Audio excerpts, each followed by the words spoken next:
Ball is snapped. Number 72, Foster. Handsome Foster has the pigskin and he's racing toward Tech's goal. Wow. Look at that boy tear. I mean, I wish you could look at him tear. 20, 40, 60, 80 yards, and he's over. Handsome Foster is scored again for state. Listen to that crowd.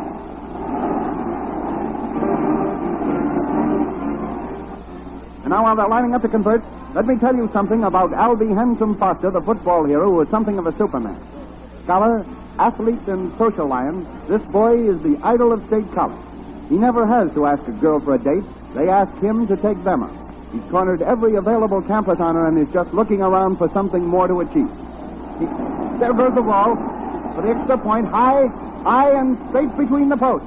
Score and conversion made by Foster, Handsome Foster of State College.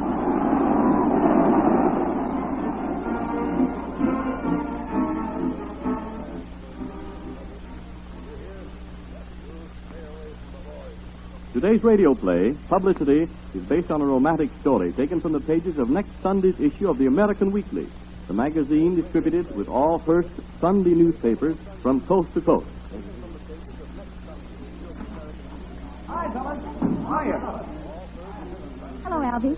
Well, what's the latest dirt, Peggy? You're still a campus hero, Albie. And you're still the prettiest co-ed. Now, handsome. What'll it be today? Oh, chocolate jigger. I suppose you're a pop-eyed pansy. I should hope I wouldn't be as unattractive as that. You couldn't be, Peggy, no matter how you tried. Oh, that's the old oil. What do you want this time? Here's your jigger. And here's your petty cash. Come on, then. Oh, you leaving? So long, gang. No fooling, Peggy. I think your ace is up. Now that we've got that settled, what's the main event on today's card? Hey, come on, Toots. Don't use up all your sports vocabulary in one sentence. Well, besides wanting a jigger, I'd appreciate a little coaching. And a new game to me.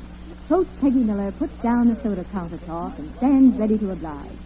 What's the game? Well, they wish the leading man part of the senior play on me. Honest, Albie? Oh, isn't that grand? Congratulations. Oh, wait a minute. I haven't said I'd tackle it. Albie, you didn't turn it down. Well, I said I'd think it over. That's where you come in. Thinking it over? No, telling me what to do. Oh. Gosh, if this player here was a football, I could handle it, but all that talk to be memorized. I'm scared, Peg. Listen, Albie, when you play football, you have to learn a lot of signals, don't you? Sure. How else would we be able to play the game without knowing which formations to use? You have lots of signal drills, don't you? You're telling me. Mornings for skull practice, afternoons for field practice. There, you see?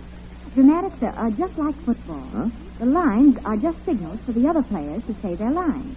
You know, to go from one emotion to another. Like formations. Instead of playing the game, they play the play. Say, maybe there's some sense to this dramatic business after all. It's a great honor to be the leading man of a senior play, Albie. It's the only honor you haven't accepted. Don't spoil your record. Take them all while the taking's good. I'll help you, Albie. I'll coach you. It's a new game to me, Peggy. But I had a hunch I could depend on your help. Let me hear you read the first piece. Okey doke. Go on. Let's see. Here it is. Just wait until I see that. Why, hello, Mr. Blake. What are you doing here? Oh, whoa. Hold your horses. You'll have enough breath for the speech. Now, let's see. Give me the book. There you are. According to the play, you enter the room mad. You see your girl's father in the room, and you're so surprised that you forget to be mad. That's all there is to it. Sounds pretty complicated to me. You read the speech, Peg. Okay. Just wait until I see that. Why, hello, Mr. Blake. What are you doing here? Say, it makes sense when you read it. You can read it like that if you'll try. Look, Albie, just before you say your first sentence, think of some football player who took your favorite jersey or somebody who swiped your only tuxedo tie. Yeah. Then think of walking into your room up on the hill and seeing Plexi Warren sitting on your bed. All right. I'll try it. Just wait until I see that. Good.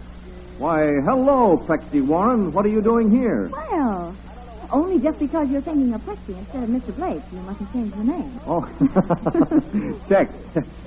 You think I could get away with this acting business, Peggy? Of course you can. Okay, if you say so.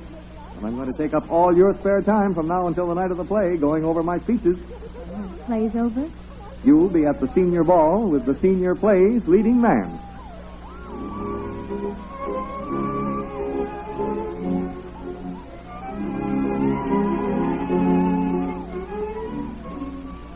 Albie, you were grand in the play tonight. Did you think so, Peg? Oh, I certainly did. I'm terribly proud of you. I'm glad you are, Peg. It was you who made me the success that I apparently was tonight. Save that for the interviews. It'll look nice in print. No, I mean that, Peggy, dear. I may have helped you a little bit, but when you were up on that stage, you were on your own. You certainly were well nicknamed, Albie. You're the handsomest man that ever walked on a stage. You ought to be in the movies. You think so, too, huh? Gee, what other females have said that to you? No female. It was a man. Gee. Stop dancing. Come over here. Why all the mystery, Albie? Look. Just give that the once-over. Oh, what's this? A contract? Contract? What for? For the movies. Albie. I'm leaving for Hollywood day after tomorrow. No. Honestly? Uh-huh. Oh, why, that's grand. Now, but me no but. Sissy, what are you crying for? I'll miss you, Albie. No, you won't, Peg. Yes, I will. Albie. I know you won't. Why, you in Hollywood. With you there, too, how will you miss me? With me there? Oh, sure. You didn't think I could get along without you, did you? Tomorrow you'll be Mrs. Albie Foster, wife of the newest movie star. Oh. Come on, honey. Let's dance.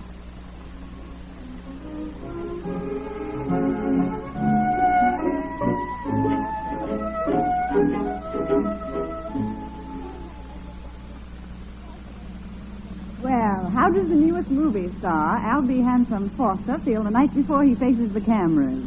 Gosh, Diana, I wish they'd leave out that handsome stuff.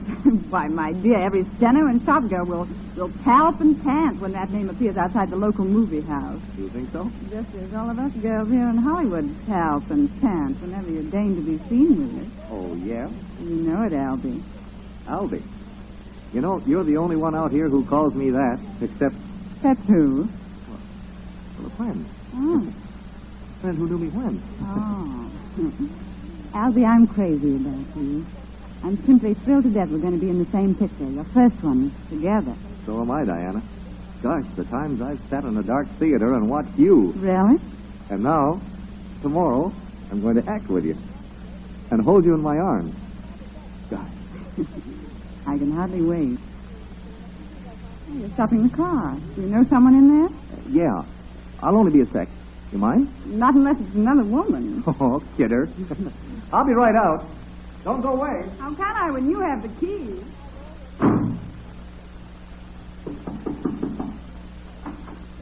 Albie, Hi, Peggy. what are you doing out at this time of night? You ought to be in bed. You're facing the cameras in the morning. Well, I've been to a party. A movie star has to be seen by the right people, you know. Can't pass up an opportunity to make contacts. How's everything? Oh, fine. Gee, it's a darn shame we have to keep our marriage a secret until I build up my public. Oh, that's all right, Albie. That's what the studio ordered. You can't help I that. know, but I'm sorry I haven't been able to see you more, Peggy, since we came to Hollywood. But you know how it is with publicity stunts and pictures, interviews. I know how it is. Well, I got to be dashing along. I just ran in to see how you were and say good night. So sweet of you, Albie. Oh, your feet still look nice out there. Oh, you've got somebody waiting for you. Yeah, Diana DeVore. I'm driving her home. She's a swell person, Peggy. She thinks I'm going to be great in this picture. I'll bet she does. And she's been helping me loads, too. Coaching you? No, by introducing me to the right people. That ought to help you tomorrow, I'm sure. Now, lay off the sarcasm, Peg. You know as well as I do. Out here, it's not what you know, but who you know. That may be true in getting a job, Albie, but it isn't when it comes to holding it. Oh, I don't know about that.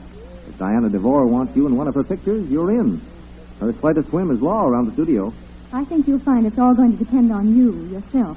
What happens after you get a chance. You know your lines? Backwards and forwards. Are you sure you shouldn't be home, resting and running over tomorrow's scene? Don't be silly, Peg. Albie, aren't you the least bit nervous about tomorrow? Me? No. What's there to it? All I have to do is walk in front of the camera and say my lines. I hope you'll still feel the same way tomorrow morning. Why won't I? Well, I've got the day. Good night, Peg. Good night, Albie. And good luck, Albie. Well, it's about time. Did the boys have a poker game on? Oh, wasn't I that long? I'm sorry. I sort of got into a discussion. Well, now where? Are you serious? Look at the hour. And me facing the cameras in the AM. Home, Hanson.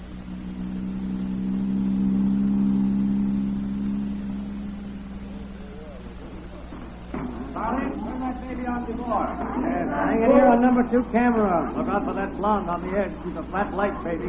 I got go on that edge, Jan, up there, ready? Quiet. Quiet, everybody. Quiet, everybody. All right, we'll try this scene again. Now, please give me something in this, Miss DeVore.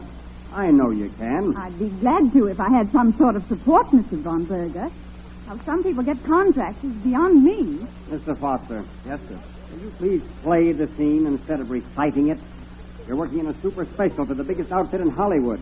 This isn't a quickie being drowned out by one of the Magic Lantern companies in Poverty Row. Yes, sir. I mean, no, sir. Now, this is a quarrel scene. Let's have it. Take it big, Mr. Foster. Take it big. Emote.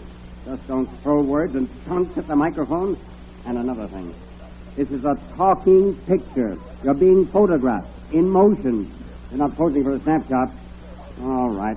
We'll try it again. Turn them over. Turn them over. Think them. There's some. Places, everybody. Places, everybody. Camera. So, you see, Walter, I've got all the publicity I need. Publicity.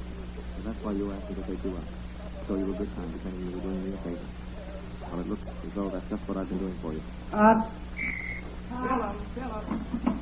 I can't understand what Mr. Foster's saying. No one can. It seems to be a secret between him and Miss DeVore. We've taken this scene 19 times now. If we have to take it more than one more, I'll go mad. Of all the leading men in Hollywood, of all the leading men in the world, why did they wish this one on me? Now, Miss DeVore, don't get yourself all steamed up. Just sit down and relax. Harry, Miss DeVore's chair, please. I'll just rehearse Mr. Foster in this scene. The rest of you can grab a smoke. I'll send for you when we're ready. Now, Mr. Foster. Now, wait a minute. You listen to me, Mr. Von Berger. Well, what? I didn't ask to come out here. You people begged me to, you know. I'm not used to being bullied and browbeaten. I've got more brains than it takes to do most of the work around here. Brains. Yes, and enough to tell you what you can do with this script, with your picture and my contract. Bravo. That's the spirit, Albie. Take the scene now, Mr. Von Berger. Say, what is Peggy, this? where did you come from? I'm playing Edgy. Doing atmosphere.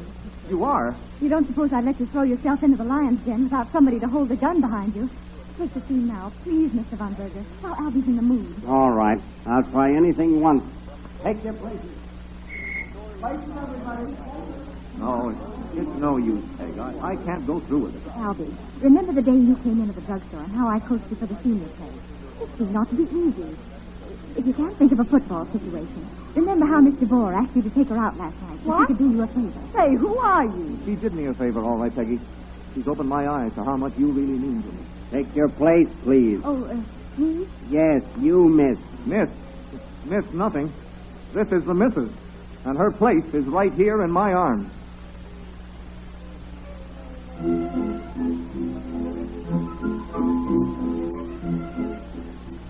Be sure to read the interesting details of what happened when the handsomest man in the senior class married the prettiest co-ed.